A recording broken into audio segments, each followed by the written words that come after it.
Hello, Algebra 1, and welcome to Lesson 9.3, Solving a Quadratic by Completing the Square. So sometimes it is just not possible to factor a quadratic. In fact, it's actually rare that you can actually end up with a quadratic function that's factorable to solve it.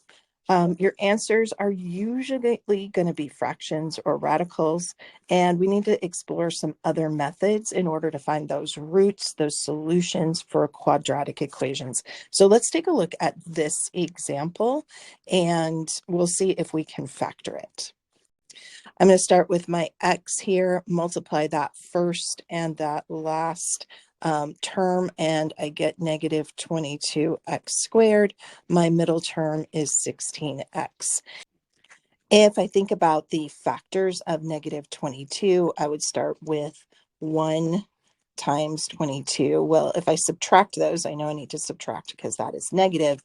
I would not get 16. The only other factor of 22 is 2 times 11, and I'm also not going to get 16. So it's not factorable. Another method we can use is called completing the square. Of course, that's what we're going to learn today. We're going to start with a perfect square trinomial.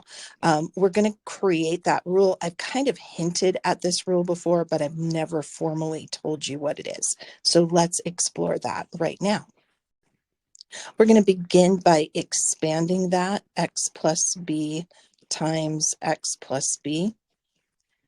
And then we're going to use our double distribution. I'm going to multiply x times x, and I get x squared. I'm going to multiply x times b, and I get bx. We usually write those alphabetically. The b comes before the x. Then I'm going to do b times x. So I get bx again. And then I'm going to do the last two. So b times b. And that is plus b squared. When I put those together, I'm going to add these two. There's two of them. So my rule is that I get x squared plus 2bx plus b squared. And that is the shortcut. So I can literally go from here to here without doing all of that middle work. But we're going to use that principle to help us to make a rule to see if we can just go from one to the other quickly. So let's take a look. So we're looking for a missing middle term. So since this middle term would be this middle term here, we can actually write this as an equation. So 2bx is going to equal 16x. If I want to solve for b, I would divide the 2x from both sides, and the 2's will cancel, the x's will cancel. I get b equals, the x's cancel here, and I get b equals 8.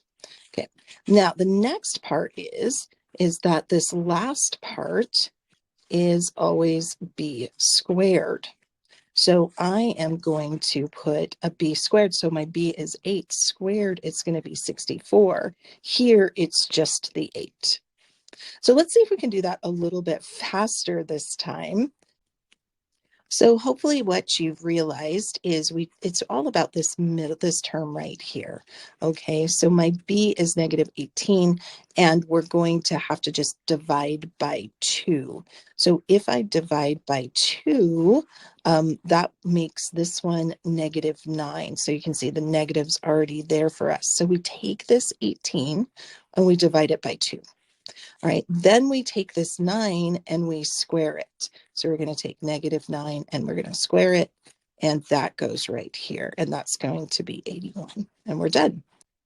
I just realized I did these out of order. I did I did C before I did B, but I'd like you to try B on your own. So follow this pattern.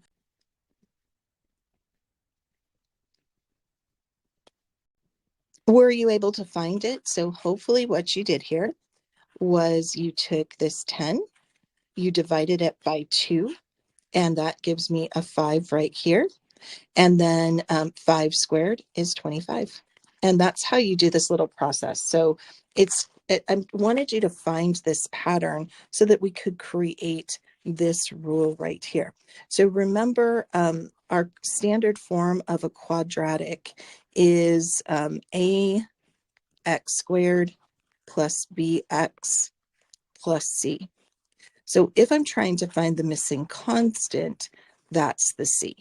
Okay, so the rule for finding c is we take the b, which is that middle term, and we take, let's see, to find c, we're going to take that middle term b, we're going to divide it by 2, that coefficient, and we're going to square it.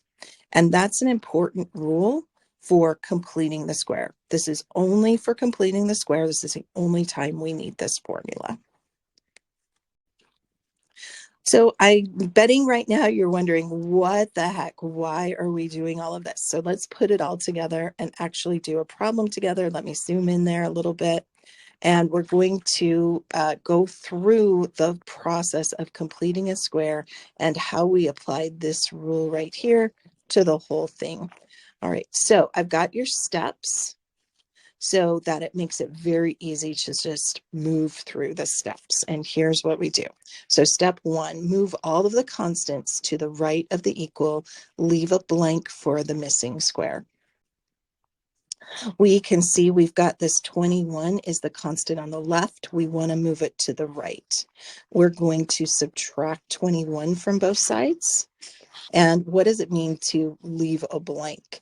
So here's what we're going to do. We're going to make it look like the examples above. So we're going to get x squared minus 8x plus something. And 6 minus 21 is going to equal negative 15. So now we're going to use that rule we just came up with to figure out the constant. So C is going to equal B, which is negative 8, divide by 2, and we're going to square that. We end up with negative 4 squared, which is 16. And that's what goes in the blank. Now, if I add it to that side of the equal, I have to add it to the other side of the equal. So maybe I'll put a blank there too. When I simplify this, I get x squared minus 8x plus 16 equals 1. What I've created here is a perfect square trinomial.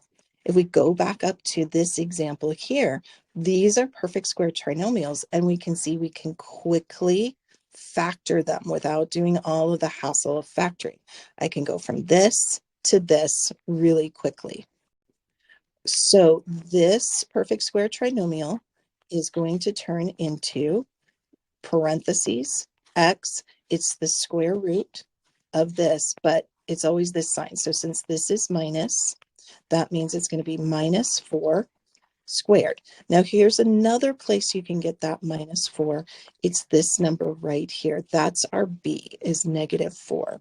So I'm going to write that right there, is that is b. Right? And on the other side of the equal, and we make sure we square that, on the other side of the equal, that's a 1. And now we're going to finally solve by taking the square roots of both sides and moving any constants. So here we go. I'm going to take the square root of this side, just take the square root of 1. Remember that a square cancels out a square root. So I end up with x minus 4 equals 1. Don't forget there's always 2 solutions.